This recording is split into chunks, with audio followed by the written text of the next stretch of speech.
இனிமே கண்ணை மூடிட்டு கடலை எண்ணெய் வாங்கலாம். ஏன்னா மந்த்ரா கடலை எண்ணெய் இதயத்தின் தயாரிப்பு.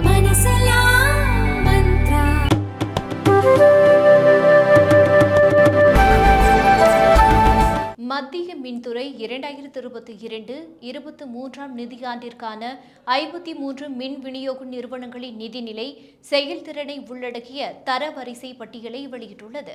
இந்த தரவரிசை பட்டியலில் மகாராஷ்டிராவில் தனியார் துறையான மும்பை அதானி எலக்ட்ரிசிட்டி முதலிடத்தில் உள்ளது. குஜராத்தில் உள்ள சூரத் டோரண்ட் பவர் 2வது இடத்திலும், அகமதாபாத் டோரண்ட் பவர் 3வது இடத்திலும் இருக்கின்றன. தமிழக மின்வாரியம் 50வது இடத்தை பிடித்து C- கிரேடில் இருக்கிறது. இந்தியாவில் குஜராத், ஆந்திர பிரதேசம் உட்பட பல மாநிலங்களில் 2, 3 மின் விநியோக நிறுவனங்கள் இருக்கின்றன. ஆனால் தமிழகத்தில் தமிழக மின் வாரியத்தின் துணை நிறுவனமான மின் உற்பத்தி மற்றும் பகிர்மான கழகம் மட்டுமே அந்த பணிகளை மேற்கொள்கிறது.